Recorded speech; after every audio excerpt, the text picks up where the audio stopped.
that mean we should go? Yeah, and I'll just say something and say whichever technical issues Okay. and if it comes on. Okay. We will get started. Ooh, sorry. We will get started then, and hopefully can figure out the issues with our chat function so that our virtual uh, participants can participate fully. But thank you, everyone, for your patience as we've been working that out. This session is being called an Ask Me Anything session, but during this session, we are inviting you to think of me a little bit more broadly, um, to ask each other. We want this to be more of a listening session where we are discussing the role of research and what role it will play in the years to come. My name is Danny Leopold, and I'm a director at the Glen Echo Group. We've been working with Pew over the past year to launch Opportunity Broadband, which is an alliance of organizations committed to helping communities take advantage of this investment in broadband. So far, we focused on creating a place for newer entrants in broadband policy discussions, many of whom you might have had the chance to hear on panels today, focused on education, healthcare, workforce, the areas that we want broadband to benefit, and we know it can. And Johannes here is leading our research working group and spearheading that effort. He is the director of the Quello Center at Michigan State University, and I will let him explain a little bit more about what his vision for today and going forward is. Okay, thank you, Danny. So I was branded expert.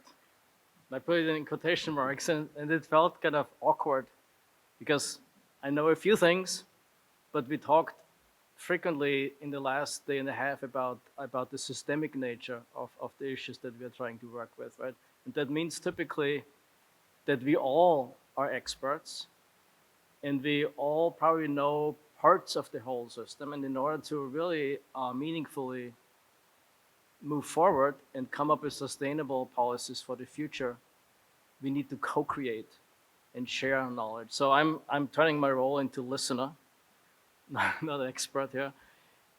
And as Danny said, we want to continue the discussion that we just had in the session before that started with a discussion on the role of evaluation and the role of research more broadly speaking. And then here expand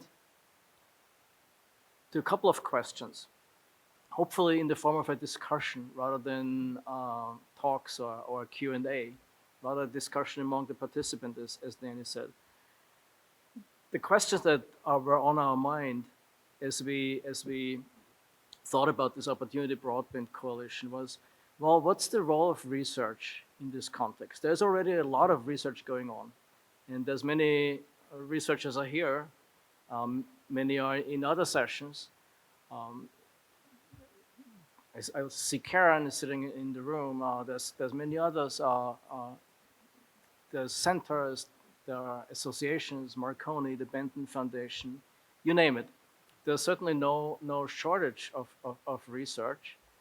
But when we thought about this, the question came up, is there any way we could create sort of stronger synergies to make sure that the research that exists and that exists in many places becomes a force that is translated into practices, and that we also have a framework where we listen to practitioners on what their needs are and what the questions are that need to be answered, short term, medium term, and long term, as was discussed before, so that we have a two-way exchange of knowledge, that we researchers who are more in an academic space like myself learn from people on the ground and in practice, and people on the ground and in practice maybe get some additional inspiration from people who are in other research institutions.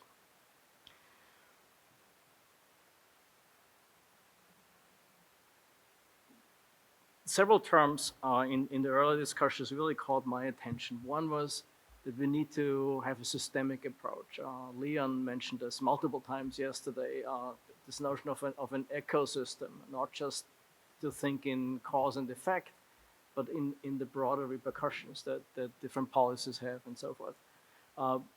Frequently we talked about the need to create a sustainable approach.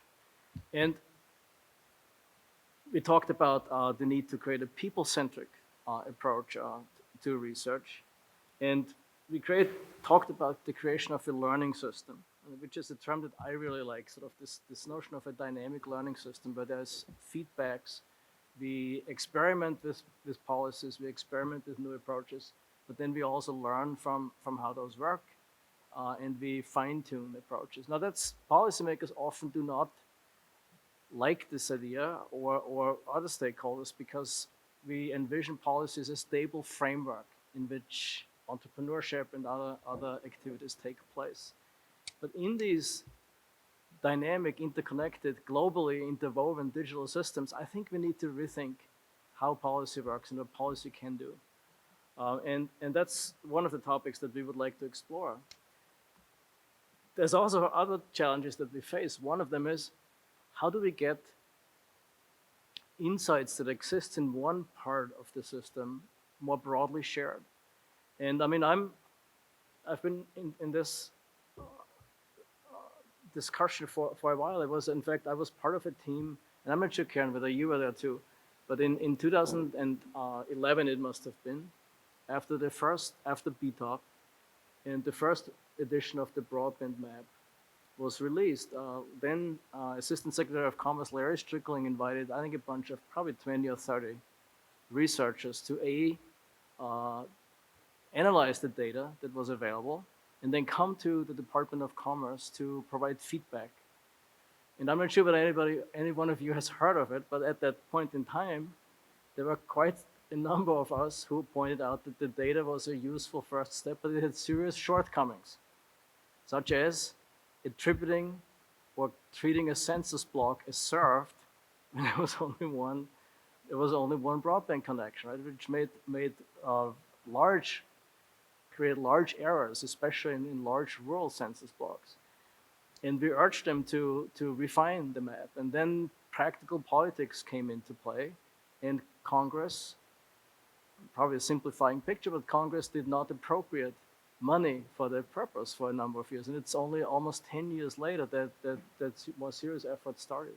Now, that in and of itself, we could say, well, it's a map. But it is a map with huge consequences, because in those 10 years, funding was channeled to the wrong places. Massive funding, actually, in different programs was channeled to the wrong places. And we could have avoided at least some of those errors if somehow that knowledge had diffused more widely and had led to some actionable impacts, right? And so I'm just using this as a framing of the importance of those issues. So the three things we'd like to explore, and then others that are on your mind. One is, what is the role of research? What are the questions that you, from where you work and sit, would like to have answered, that you think are the most urgent ones? Or maybe if you think back, what was the most helpful role of research that you experienced in your practice? Then secondly, how could we organize a space? What could Opportunity Broadband do to help orchestrate this translation of research and this sharing of research in ways that is impactful and leads to practical effects? And how could we really collaborate in that space? And thirdly, what would you be willing to do to contribute? Opportunity Broadband is open for participation, so there's no entry barrier. I think all you need to do is send an email to info@broadband opportunitybroadband.org, or talk to Danny here. We'd like to broaden the group and participation, and then do it as a complement to the other activities, not to duplicate and to reinvent wheels, but rather do it in a form that can add to the existing diversity of insights and research and activities. So with this, I really would like this to be an open discussion, and I would like to open it to your participation. Keep in mind that you need to wait for the microphone before you speak, and if you want to respond to somebody, also please wait for the microphone. And let's see whether we can manage a discussion in those constraints. Yes, please. And if you please maybe say who you are quickly, then you start. Sure, I'm Lynn Wells from People-Centered Internet and George Mason University. And I was really struck by your point about the stable framework because, I mean, any kind of a complex problem, as you start to solve the problem, you're going to change it. So the solution is always going to be iterative. You just can't hope for a stable framework. But I think one of the things you need to do in this is to document the ingoing assumptions. And based on the this, and this, we chose this course of action.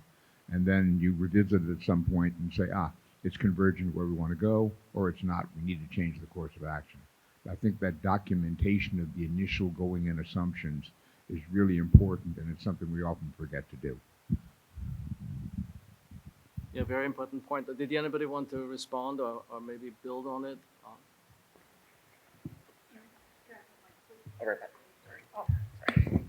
Hi, Amy Schoen. I'm from Cleveland, Ohio, Public Health Innovators.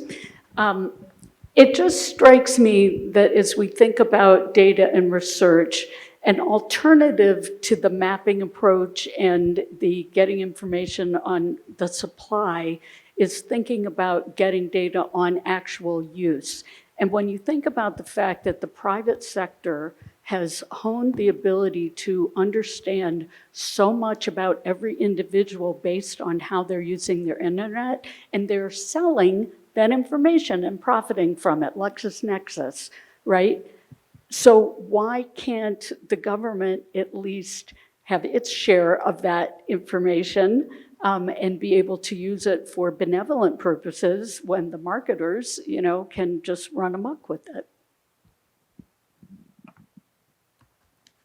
That is a really excellent question, right? I mean, there's historical answers to this, and one of them is that Congress decided not to regulate information services. And that sort of changed the whole dynamic ability, right, of policymakers to intervene. There could have been other authorizations, but I think there was probably a choice that nobody thought about those consequences, right? I mean, it's one of those unexpected consequences. The internet had many unintended positive consequences that we didn't anticipate. We didn't anticipate all the great things that could happen, but there's also unintended negative ones. And this speaks to the first statement in a sense, right? Now you have a dynamic, evolving system, an ecosystem of interrelations, and some things will be unexpected, and you need to have the capacity to adapt to that. But a lot of our policymaking currently at the federal state level probably is not, for good and bad reason, cannot do this effectively, but communities can. And I'm so excited about all the advocates, right, and the work that they are doing, because they are way more agile from my perspective. But let's take some other input on what the role of research could be. There's so many things I could talk about. My name is Chuck Kirby. I'm with Virginia Innovation Partnership Corporation.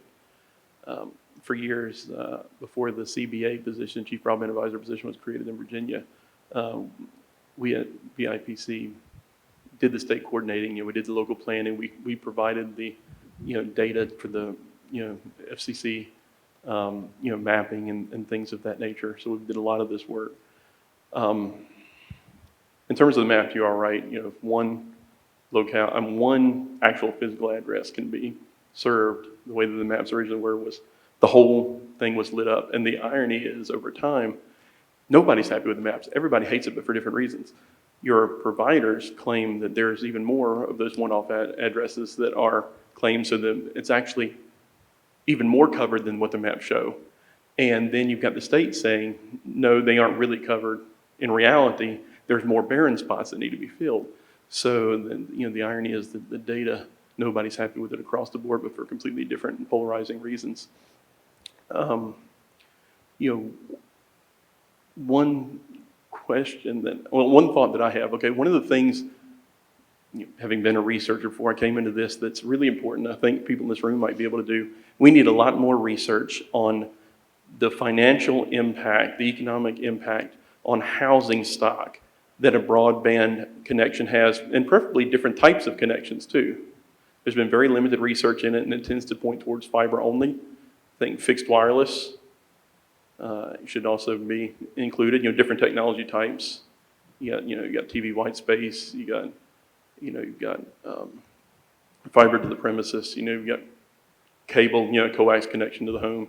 All these different ones, and I think that they all need to be looked at, particularly when it comes to the impact on the housing value, and then the overall economic impact per household in terms of the value added, some of these things that you can leverage by having a broadband connection that you can't otherwise. Talking about the telework opportunities tend to be, if you don't have that connection, you're not even able to access that. They tend to be higher paying jobs more often than not. The ability to get certifications, to be able to get trainings, online courses. There's all sorts of ways, shopping online, the whole 9 yards. There's so many ways that this can be analyzed. And your state broadband offices, I can tell you from being there and doing that, we really need that data, and there's not a lot out there.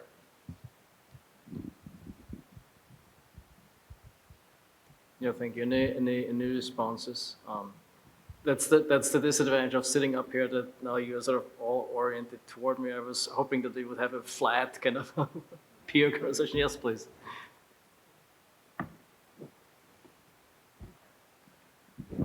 Now, just for data, one of the things I had not really thought about is how much serious data science we still need to do in understanding data. For example, we know how to measure the angle between two vectors.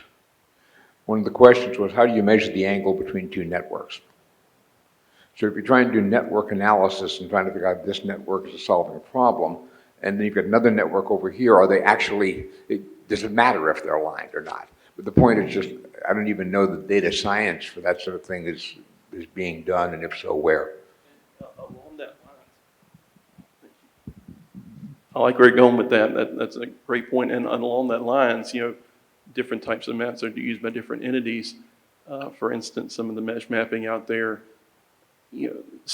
for instance, the states are wanting to connect, the premises past, the addresses.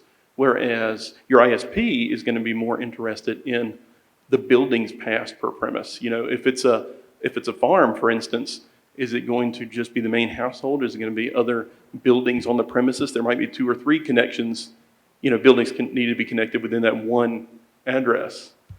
And then that also creates some emergency response in terms of GPS mapping and things like that. I like where you're going with that. Just in the same thing in terms of the buildings. Okay, multiple buildings. Suppose you're doing connected agriculture. How do you get from beyond the fiber to the farmhouse out to extend that bandwidth to the field? And how do you measure that? I mean, I heard a really interesting discussion today about a microwave in winter versus summer. And you could get terrific data on microwave throughput in winter, and then the leaves come out and the whole thing changes. So what's the basis of the data we're using? Yes, so this, I think there's a lot of initiatives already underway in the mapping area, and we realize that every measurement methodology has its strengths and limitations. And there was some discussion in the earlier panel on starting essentially from a user experience perspective. And we actually use that framework too in some of our own work on how broadband impacts K-12 educational outcomes. And what we do find is that, broadly speaking, different methodologies lead you to similar conclusions, right? So even though there might be differences, they are sort of largely compatible. So for example, the user experience-oriented framework more or less mapped very well to speed tests independently of how we did those speed tests. And I mean, there's deviations, right? There's variation, of course, but for some of the policy decisions, then we don't have to worry about the precision of the data, but because we can make those policy decisions based on a more aggregated level of analysis where those things do not come into play. Another thing that was mentioned in the panel before is that data is not enough. And I think it was Fallon Wilson said this very eloquently. I'm not sure whether you were at the panel. And maybe I want to bounce this question to you. And essentially the point was that to start with a good plan, I'm paraphrasing her, she didn't say it like this, but to start with a good plan, you have to start from a policy vision. You have to start from the heart and from your vision, what it means to have an inclusive community. And then the data comes in and you can sort of put details to your plans. And so one question that we have is, what's the role of research in that part of the policymaking process, in creating a vision? Does policy have anything, does research have anything to say what we should do? Can researchers be more than instrumental? Once we know what we want to do, then we figure out how to get there. And I see now a couple of hands raised. Karen, and then yeah, okay. Please go ahead. Hi, my name is Lindsay. I'm from Cleveland, and I manage a grassroots the data collection program that is going door to door, asking people about their user experience of their broadband, their internet connection, or lack thereof. And so our data is being funneled into what's called the NST, the neighborhoods. Oh gosh, I forget what the acronym is, but all of our community development corporations have access to that platform for the data, and I'm very curious. So, like, there's a ton of data being pooled into this program. Who could use it? I hear often there's a lack of data, and here I am sitting on a mountain of it.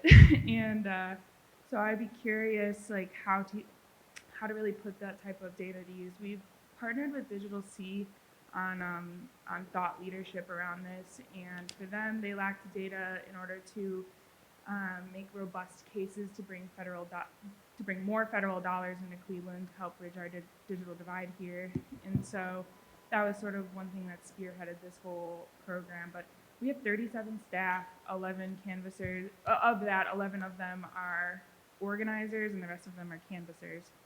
So it's a pretty robust effort to try to really door knock and get an idea of how Cleveland, what people's lived experience of that is. We're also measuring for housing stability too. So paired that up in our data collection.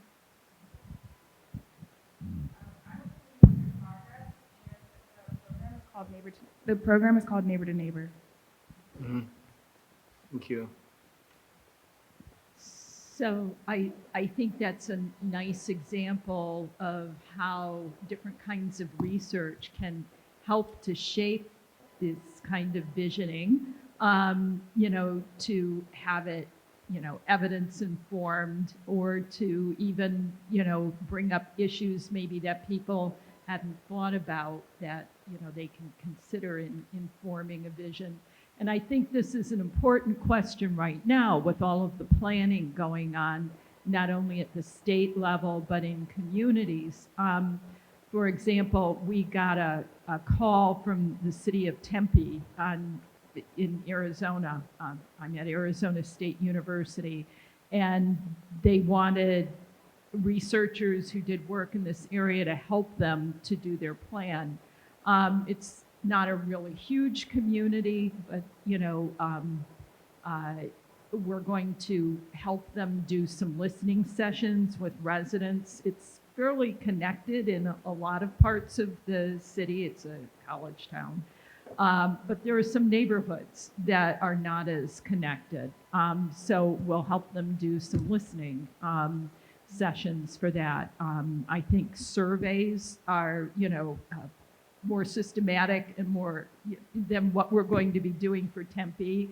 But in years past, I worked on citywide surveys for the city of Chicago, where we estimated uses and barriers and activities online, as well as just adoption across the 77 different neighborhoods. And then the city and community-based organizations were able to use that in the planning process and also to target resources.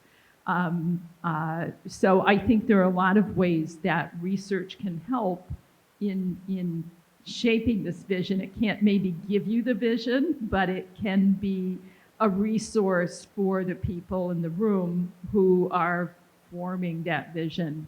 I think your survey example is great, but there are other things. Another thing we're going to do in Tempe is we're going to be interviewing community organizations that serve people who might be harder to reach in like a public hearing or a listening session that we're going to have. They may not show up. There are significant populations of unsheltered people in Arizona in general, in the Phoenix metro area. So we'll talk to organizations like that about what they know about people's needs too. And again, you can do that in a more systematic way, partnering with researchers, and I hope people will consider some of those options maybe as you work through your planning.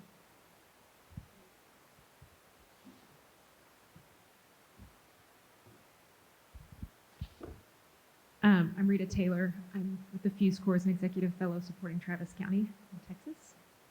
I think one of the roles that, kind of to both of your points, we're swimming in data, and lots of times those that are serving folks directly can't use that data. They can't access it. They can't, when it's produced, it's in dashboards that are difficult to use. It's produced in big tables that are difficult to use.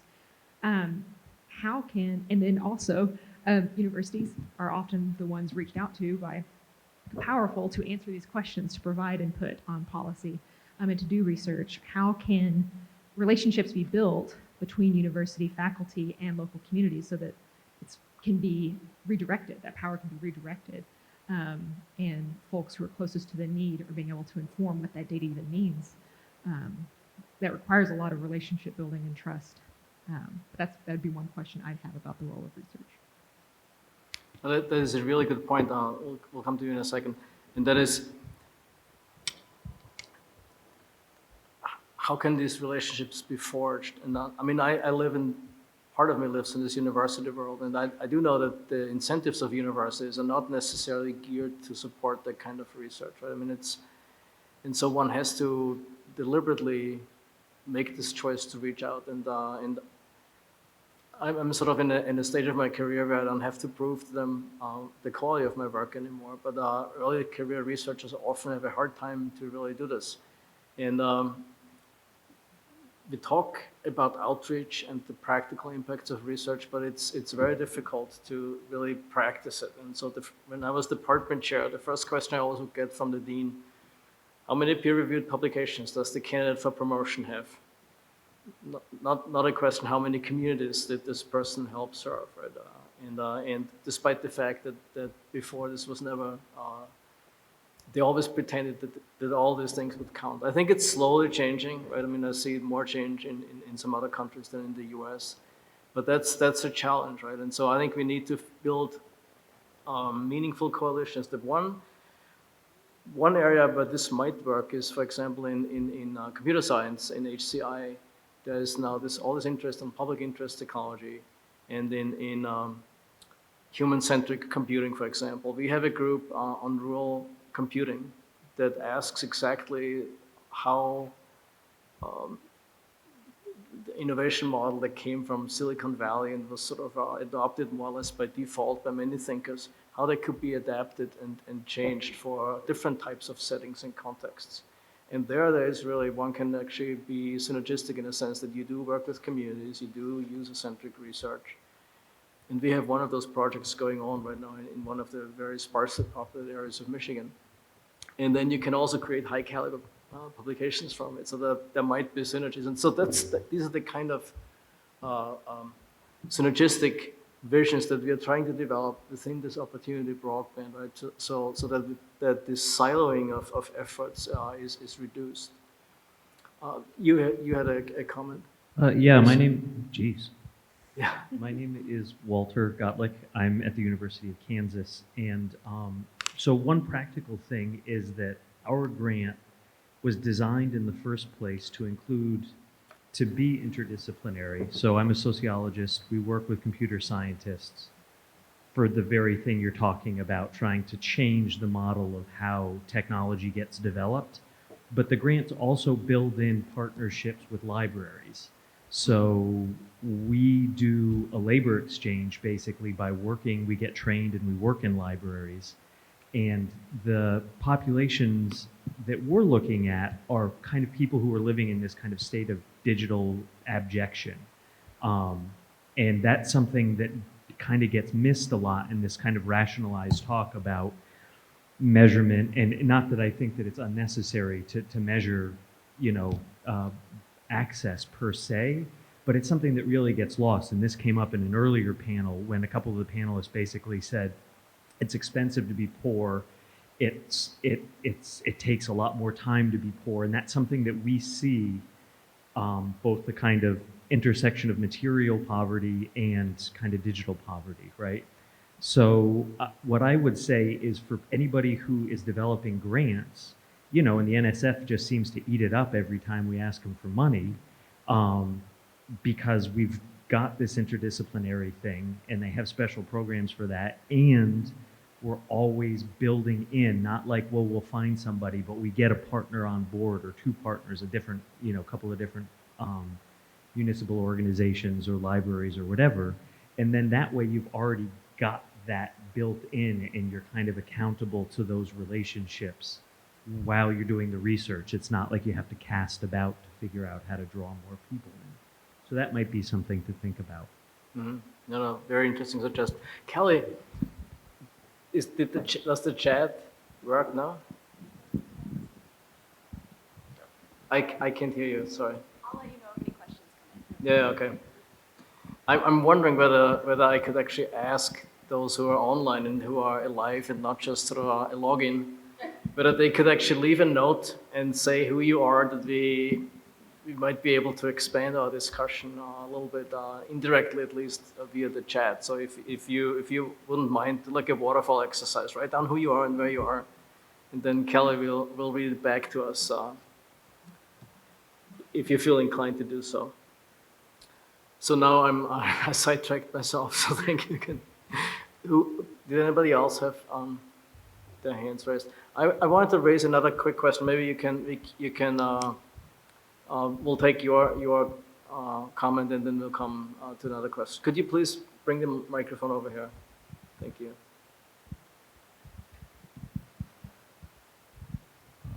I just wanted to piggyback off what the previous gentleman was saying. I think another area that's lacking that Virginia are really pushing hard is academic research into innovative uses of broadband, products that are going to, to create economic development opportunities.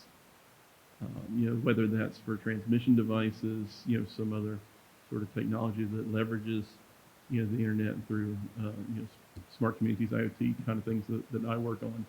We're looking hard and partnering with universities, trying to find those innovative designs and create partnerships with academic institutions. And that's something I think that is really hard to do. I mean, I can count on one hand the number of people in Commonwealth, Virginia that are really top that I can go to be able to say, hey, what's the next big thing? So that's an area that's sorely lacking and something that can be profitable for the university as well as the community. Mm. That's an interesting thought, and if I may spin off this a little bit. So there's a growing discussion on I think you mentioned it on public interest technology, and I think there's a growing sensitivity that commercial technology or commercially viable technology is only a subset of what we can do with technology. And there's public interest technologies that may not get developed unless somebody deliberately explores them and invests in. And so nonprofits, cooperatives, universities that are built on sort of a more commons-based way of knowledge generation would all be important places to do so. And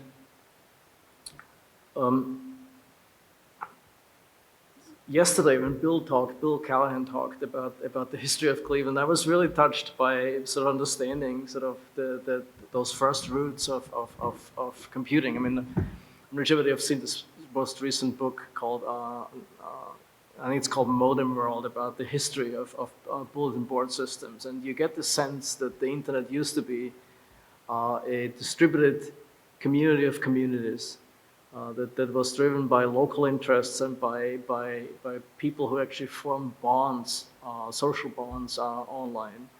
And what a different world from today's massive, billion user social media, right, who are based on other types of technologies. The one thing that I think your question, one answer to your question begs is that's not the only way how we can organize social media, right? But we don't really have, except until very recently, we don't have labs and experiments where we try different affordances, right? And fortunately, in the spirit of there's a lot of research already going on, there is now the Digital Equity Lab, and there's multiple labs who actually do exactly this. One lab that I would have named differently, the Polarization Lab, for example, which actually doesn't want to study how you polarize, but how do you mitigate polarization in social media environments. And so I think we need more of that basic research, but that's a couple of steps probably away from what advocates might need. And so I wanted to lead us to, given the time is limited, to another question that is, those of you who are advocates on the ground, maybe there's nobody here, but what would be the most useful kind of insights in addition to what we have heard, and how can we come up with sustainable approaches, right? Many of the current funding programs are time limited, and we hear it's a one-time opportunity, which is true, but technology will not stop. This will not be the last generation of broadband and computing technologies that we use. And most likely in 10 years, there will be other types of digital divides, new types of digital divides, as new gaps open up. And we need to think about sort of and develop prototypes for sustainable approaches. One, of course, one step in that direction is to do some longitudinal research and maybe do some evaluative research that helps us learn from the current programs. So I was wondering whether you had any suggestions along those lines. Right? There are two things. There's an NSF grant proposal. I think the concept paper is due on June 30th, called Regional Innovation Engines. And for the Type 2 grant, this is actually $160 million over 10 years. So $16 million a year to to the lead institution. And the point is that at the end of it, it has to produce an outcome that is not in any way dependent on further philanthropic or government funding. You have to demonstrate a path to total economic self-sufficiency, be it capitalist or collaborative or whatever. I don't know what the answer will be, but I just think that's an interesting proposal on the lines that you mentioned. The other thing is there's this discussion going on about digital public goods. And a digital public good would be like the collective healthcare system or tax collection or something like that, where you can, rather than having eaches of this company, you have a little ecosystem, if you will, for that set of functions. And just the last part of that is the Ukrainian government has made the comment in the last few months that their adoption of digital public goods and the GovStack process is, in their view, the only way that they'll be able to continue their government operating in the face of the Russian attacks. And this is something taken from Estonia. This process came out of Estonia about 2015, 16. And Estonia have only been doing it for 3 years. But they're using open source software from Senegal, and they're using other things from Eastern Europe. And anyway, the point is it's all open source, all public, all code is shared, very transparent. But in case the idea is sustainable, they at least seem to feel that it's been sustainable for them, even in the face of all the disruptions of the Russian attacks. Mm-hmm. Okay. You wanted to intervene? Just I saw Colin Rhinesmith just walk in, so just to bring you up to speed, we are just talking about how we can develop sort of a sustainable models of linking research and communities and co-creating sort of the knowledge we need to come up with sustainable approaches and policies to navigate not just this digital divide, but the next generations of digital divides that will inevitably open up. Back to you, Tracy. Yep, I'll go.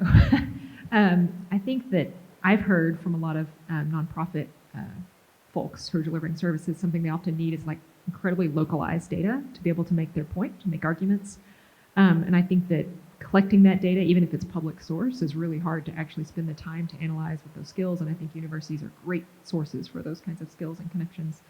And for advocacy at the local level. And then I think there's also opportunities to find out how those are connected into other spaces, so healthcare, and document that, and document the inequities tied to that, tied to digital access in those spaces, so that those folks who are delivering services and advocating can actually use those tools, whether they're short papers or infographics, whatever they may be, that are local and at kind of like a small regional scale too, and then of course national and state. But I think different scales of that information tied to key mission areas would be really valuable on an advocacy point. Mm-hmm. Very good point. Yes. Is this from the chat? Or? Mm-hmm. Just bring the microphone to you. Okay, here we go. Question from the chat.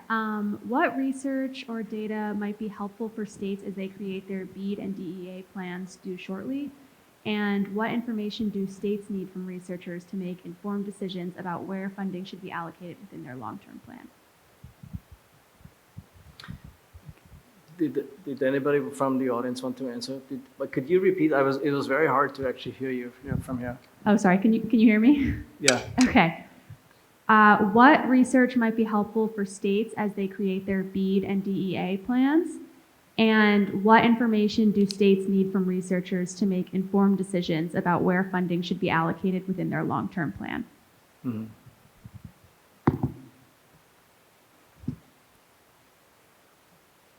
I'm calling on the audience first, maybe to come up with suggestions. We want to have like a horizontal discussion. Karen, did you have thoughts on this one? I don't want to put you on the spot. Well, I was thinking it's not necessarily research, but data, the American Community Survey, where states can look at, even though there's a lag in the data, what broadband adoption is in the communities. Also, I was really interested, again, thinking of what we're going to be doing with Tempe. We're going to look at that data, the FCC data, which is problematic, but we'll still look at it. John Horrigan, who's now with the Benton Institute, released something last week on the ACP take-up by zip code that I said, oh, well, we'll have to look at that for Tempe, the zip codes in Tempe, but you could look at it for the whole state, which should say something about need, but also outreach. So what he did was to predict what the take-up should be given the demographics like income of the area, and to look at the actual enrollment so far and where the gap is. There's some things like that are around, and that's at the zip code level, so that's pretty granular. And even cities could use that then. I think looking at that kind of data should be helpful. There's a lot of research on, economic impacts of broadband and so forth, if people want to make an argument for why this is important or what goals could be in communities. But I think that kind of data would be especially helpful for planning. Wow. BJ Tanksley from Missouri. I think Missouri just for perspective, has a whole lot of people lacking access. So most of our BEAD will be directed towards access issues. My question or kind of concern also is more on the lines of digital equity, digital literacy, those types of programming. I think it's going to be important for states to have information about the actual impact of bringing new skills to new communities. And I know you can't say the long-term impact, but the projected long-term impact of that. And I think that's where, I don't want to sound flippant about it, but there's a lot of information about who does and doesn't have access. We largely let the people or the providers prove that out by where there is or isn't service. It's a yes or no. There's a lot more complexity to the state stepping into a situation of working with nonprofits, and I'm not against it, but there's going to be people that ask, okay, what are the outputs of this? What is the long-term impact of bringing skills to areas, of bringing training to areas, of bringing those kinds of things? That's where I see a real need for additional information from a state who, let's be honest, comes from a conservative state, and people are going to go, okay, what are we doing with these funds and what is the end impact? That's a really good point. I'll come back to you in a moment, right? So one of the discussions that we had in this opportunity broadband early discussions was that we need more sort of long-term impact assessments, and so there's a strong orientation to the short run, right? Not surprisingly, right? Right now there's a big amount of money available. There's timelines to it. But we would really be remiss if we didn't sort of build capacity to come up with tools that enable us to do some longer run analysis, longitudinal analysis. I think Leon yesterday mentioned how important that was, and others referred to that too. And so one question that arises then is, what metrics, what data should we think about to collect right now, right? What baselines should we collect so that we can actually make those longer term impact assessments? And so that's something that we will worry about. So we will have continuing conversations after our time expires here. And if you're interested in participating, please chime in.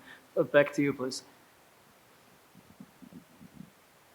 Thanks. I actually kind of wanted to follow up to your question and even to the longitudinal piece. I think something that even came up that you brought up from an earlier panel, that it is expensive to be poor. It's expensive to not have access. So is there research out there that points to the financial impact for individuals and families long-term for investments? And I think sometimes I hear even the philanthropic side wanting that kind of information and thinking long-term. So is there data out there and research out there, evaluation? Mm-hmm. I will come back to you, but Colin, can I put you on the spot here? I mean, you've started this digital equity lab, and I think it'd be interesting to hear what work you're doing and how this could contribute to shaping this longer term sustainability vision, if that's an angle that you're worried about. Sure, yeah. So hi everyone, sorry for being late. Colin Ryan Smith at the Digital Equity Research Center at the Metropolitan New York Library Council. And actually there have been studies on the impact. There's been studies of time, and that's an interesting metric, thinking about sort of how much additional time translates to cost and economic sort of. So that's interesting research there. But one, I think, opportunity right now that we have is that in the requirements of the law state that there needs to be really close coordination between other state agencies. And I think that one of the things that's intriguing to me is thinking about how to de-emphasize technology, actually, in this equation, which might sound very strange and contradictory. But for a minute by saying, well, what are the other state agencies' outcomes that we could prioritize? And then, as part of a theory of change, say, how does digital equity activities, whether it's infrastructure, access, adoption, support those other broader social and economic outcomes? And I think that while it sounds like a very simple proposition, it's actually quite complicated because systems are separated, right, across state agencies, and there's lots of reasons why. So I think that thinking of this is what we often talk about in the academic community, a socio-technical problem. And I think that means that the social and the technical are inseparable. But if we break them apart and say, how can the technology play a supporting role to the broader data that already exists? So going back to, I think, what Karen was saying about this is instead of research that's needed, information that's needed, how can states start with existing data and information across health, economic and other social and economic outcomes, and then look at the planning process over the next year to say how can the other technology-related activities support those other goals, then I think we have a chance of both plugging into existing longitudinal data collection efforts as well as thinking about and prioritizing other social and economic goals. As you were saying, how can we show these things?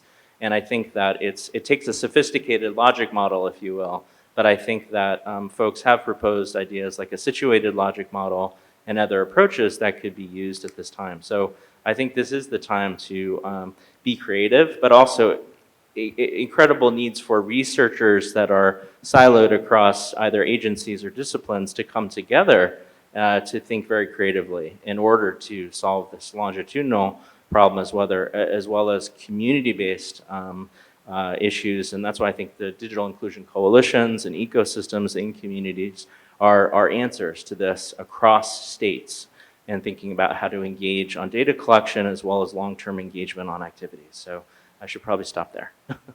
Thank you. Thank you. Hold on. Yeah, okay. I have the clock is right here. Thank you for, and I'm not paying attention. So we have 5 minutes left, and so any concluding thoughts? Any suggestions how we could sort of strengthen synergies and complementarities between the research community and people on the ground? I have a sense that most of us are sort of more associated with the research community than with the advocacy community. But many of us work with people on the ground and do work on the ground ourselves. So what can we do to build this on a sustainable basis? You had another comment? A quick thought is return on investment. So how can you demonstrate return on investment to either sustainable or resilient investing? And I think one of the ways to do this perhaps is insurance. If you can show that by increasing the sustainability of a community or the resilience of the community, you can lower insurance costs, you can lower mitigation from healthcare, from damage, things like that. That could be a tangible reason to cause people to make these investments, irrespective of financial or government activity. Yeah, it's an interesting point. So, I think that example also sort of illustrates that digital technologies, I sometimes refer to them as dual technologies, right? They can be used for good or they can be used to exclude, and we have to be really careful. So, for example, in financial institutions, many of them have stopped to offer customer in-person service. Many of them don't have phone service that you can reach. But there's quite a number of people who cannot really do banking on their smartphone or on a tablet, right? And by sort of trying to take advantage of technology and saving costs and increasing their return on investment, there's measures of inclusion, right? That they don't necessarily do on purpose, but they just overlook it. So how do we create this person-centric, human-centric approach to technology? I think will be an important issue going forward. Is any one of you, would any of you be willing to participate in an ongoing conversation as we try to sort of shape maybe a complementary research agenda within Opportunity Broadband going forward that helps and builds on and complements the many activities that exist on the ground, and things that we could do, for example, would be, and I'm wondering whether this would be of any interest for those of you who are sort of also in the field, is would it make sense to create like a SWAT team of researchers that might be available to answer any immediate questions, right? I'm very cautious saying this because it could become a nightmarish job to be the national SWAT team. Or would it make sense to create sort of a synthesis of existing research? Because there's a lot of research, it's very fragmented, right? And it's things that go all the way up to the visualization, right, that you mentioned a couple of times. Would it make sense to create like let's call it a clearinghouse that helps people identify solutions? Any concluding thoughts that you had along those lines would be really helpful and help us think through this in the next steps. Could you bring your microphone over, please? Just to say that a couple of years ago, the National Digital Inclusion Alliance did put together a database of research with, great respect and appreciation for what they've done. I think that for this community, that would be a starting place, but I think we would want to go through and code it in kind of very different ways. But I would say, don't start from scratch. If you're looking for an inventory, that's a starting point to be sure. No, definitely. There's many multiple existing ones already, and then there's other initiatives going on. And Benton Foundation, for example, is working along those lines, and we will collect and connect with them. So we don't want to duplicate wheels or anything. Rather, sort of maximize momentum.